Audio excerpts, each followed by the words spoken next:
Okay, सो integrals में if integration की हम बेसिक सा कॉन्सेप्ट देख रहे हैं। If a function f is differentiable in an interval, this is an interval a to b, okay, it's derivative f dash exist at each point of i, ठीक है। इसका जो डेरिवेटिव एग्जिस्ट कर रहा है means we can draw a tangent at each point. So this process is called fx to f dash x. This process is called differentiation, but there is a reverse process of it. We can find also anti-derivatives. f dash x से हम fx भी find कर सकते हैं क्या? All anti-derivatives are called integral, indefinite integral of the function, ठीक है। f dash x से अगर हम इंटीग्रल्स fx अगर फंक्शन दोबारा फाइंड कर रहे हैं, जितने भी ये हमारे पास फंक्शन मिलेंगे, these are called indefinite integral, और इस प्रोसेस को हम क्या बोलेंगे? इंटीग्रेशन। तो इंटीग्रेशंस की यहाँ पर दो वैरायटी हो जाती हैं। जो इंटीग्रल्स हमें मिलते हैं दैट कैन बी डेफिनिट और indefinite. First is definite integrals and second is indefinite.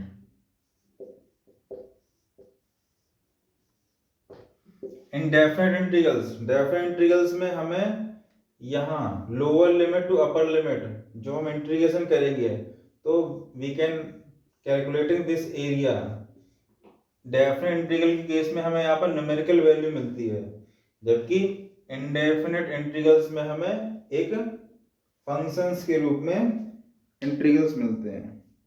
The problems of finding a function whenever it's derivative is given, the problem of finding the area bounded by the graph of function under certain condition, ठीक है।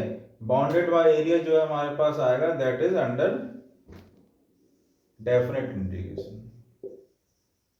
Bounded area under graph, जब भी हम bounded area under graph की बात करेंगे that can be called as definite integrals. So these are the basic concept जिसे हम इंटीग्रल कैलकुलस में पढ़ते हैं। These all differentiation integration are the parts of calculus. Calculus के अंडर में आते हैं ये, और this portion is called integral calculus, okay. Integration is inverse process of differentiation. ऐसा हम इसलिए कहते हैं कि d upon d x of sine x, d upon d x sine x is cos x, ठीक है। तो कुछ ऐसा प्रोसेस होना चाहिए जिससे हम कॉस एक्स से साइन एक्स निकल जाए, ठीक है। तो that is integration of this function. If we are doing integration of this function, we are getting sin x plus c, ठीक है। d upon dx of e raised to the power x equal to e की power x।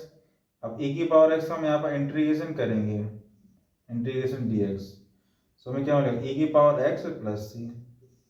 So integration is a inverse process of differentiation, ठीक है। Differentiation किया, हमें function मिला, function का integration किया, we are getting the same function, okay.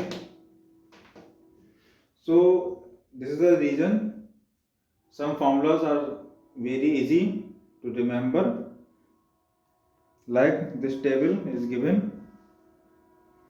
So now we are starting integrations of some particular functions.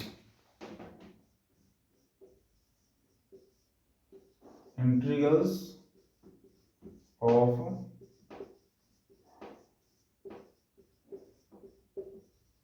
some particular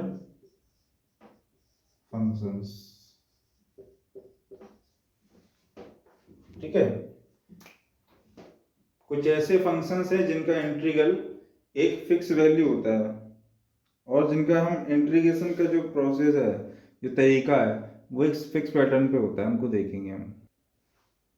ठीक है, तो ये कुछ डिफरेंट काइंड्स ऑफ इंटीग्रल्स हैं।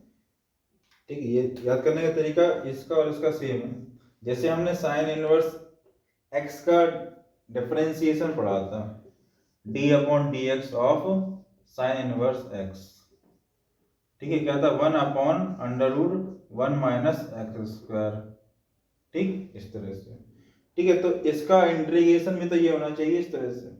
सो यहाँ से हम कॉमन लेके इसको, ये किसका ए स्क्वायर का कॉमन लेंगे तो ये कैसा बन जाएगा, dx अपॉन ए 1 माइनस एक्स स्क्वायर अपॉन ए स्क्वायर। तो ये सेम इसकी तरह फंक्शन हो जाएगा, इसलिए साइन इनवर्स x अपॉन ए हो जाता है। ठीक है, अब ये जैसे हमने इसका डिफरेंशिएशन का फॉर्मूला था d upon d x of tan inverse x 1/1 plus x square. ठीक है, सेम यहाँ से भी अगर ए स्क्वायर कॉमन ले लेंगे हम, डी एक्स अपॉन ए स्क्वायर कॉमन लेंगे तो 1 प्लस एक्स स्क्वायर अपॉन ए स्क्वायर हो जाएगा। ठीक, तो इसका फॉर्मूला और इसका फॉर्मूला हमें बिल्कुल याद करने की जरूरत नहीं है, ऑलरेडी बस इसमें 1/a फैक्टर आता है, इसमें 1/a फैक्टर नहीं आता। ठीक, केवल हमें इसको समझना है, इसको हम x minus a and x plus a factorisation करने पे, तो 1/2a लॉग पहले आएगा x माइनस ए, फिर divide by x plus A. Same here a minus x and a plus x, तो 1/2a log a plus x upon a minus x. ठीक, तो यहाँ पर प्लस पहले आ गया, माइनस बाद में आ गया लॉग में। ठीक, इस तरह से हम इसको समझ सकते हैं।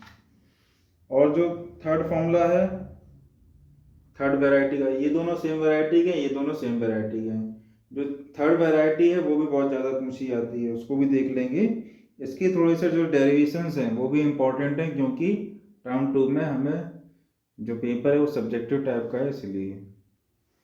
और इस वाले फॉर्मूले को हम इस तरह से भी लिख सकते हैं, क्योंकि यहाँ पर लॉग की फॉर्म चल रही है, इसको अगर ऊपर लिख दें इसको नीचे, तो ये माइनस का 1/2a log a minus x upon a plus x. अगर इसको हम ऊपर नीचे कर दें, नोमीटर डिनोमिनेटर को एक्सचेंज कर दें, तो एक माइनस पावर आ जाएगी, माइनस पावर मतलब साइन आगे आ जाएगा -1। Same here also 1/2a। तो कभी कभी ऑप्शंस में इस तरह से भी ऑप्शंस दिए हुए रहते हैं कंफ्यूज करने के लिए। इसमें जो माइनस पावर रहेगी वो आगे आके इसके जो नोमीटर और डिनोमिनेटर को एक्सचेंज कर देगी। ठीक, तो इस फॉर्म में हमें याद करना है, इसको हम यहाँ इसमें भी चेंज कर सकते हैं, इस फॉर्म में अगर हमने याद कर लिया इसको यहाँ भी चेंज कर सकते हैं। ठीक है, so find the integrals of this function. Okay, dx upon √5x² minus 2x। ठीक, इस तरह से क्वेश्चन आएगा, फाइंड द इंटीग्रल्स। ठीक, तो हम इसमें सबसे पहले क्या करेंगे, इसको किस फॉर्मूले से कंपेयर करना है पहले इसको समझेंगे हम। तो सबसे पहला काम हमारा होगा 5 को कॉमन लेना, dx upon 5 taking as common √5x² minus 2x upon 5। ठीक है,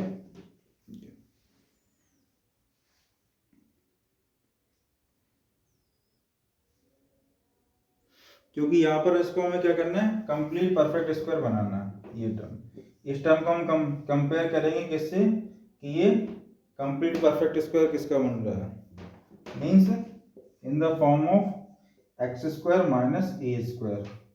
और ये फॉर्मूला किसका था, अंडर रूट में साइन इनवर्स का फॉर्मूला था। ठीक है, तो हमारा काम है केवल इसको सॉल्व करना, x² माइनस 2x अपॉन 5। अब इसमें कुछ ऐड करेंगे, कुछ सब्ट्रैक्ट करेंगे। यहाँ पर इसको किससे कंपेयर करेंगे, -2ab से। ठीक है, तो अगर ये a² है और ये माइनस का 2b है, तो b² क्या होगा। ठीक है, तो प्लस इसमें ऐड करना है हमें यहाँ पर 2a मीन्स 2 और a मतलब x, तो ये 1/5 का स्क्वायर यहाँ पर हमें ऐड करना पड़ेगा। b की वैल्यू यहाँ पे क्या हुई 1/5, ठीक है। तो ये फैक्टर हमें ऐड भी करना पड़ेगा और सब्ट्रैक्ट भी करना पड़ेगा। तो ये यहाँ से लेके यहाँ तक क्या फॉर्म बन गया, this is formula of x minus 1/5 का होल स्क्वायर माइनस 1/5 का होल स्क्वायर। तो ये कंप्लीट वैल्यू हम कहाँ पर पुट करेंगे, यहाँ पर। और ये √5 तो बाहर निकल आएगा, ठीक है, कुछ नहीं करेगा ये दिक्कत, ठीक। तो after the substitution we have get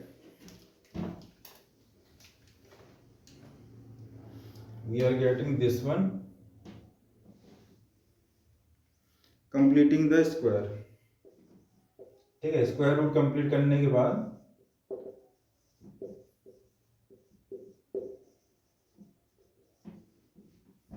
one upon √5 बाहर, ठीक है, bracket x minus 1/5 square minus, और ये पूरा किस में √ में, ठीक है, ये इस तरह से, और 1/5 का स्क्वायर इस तरह से, ठीक।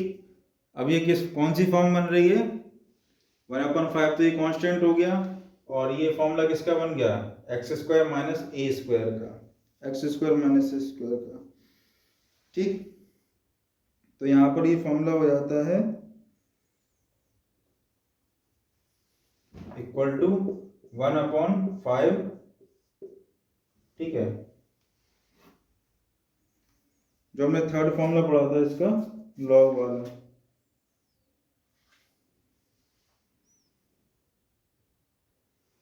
ठीक है। तो वो कॉर्नर पे जो फॉर्मूला लिखा हुआ है that is the formula of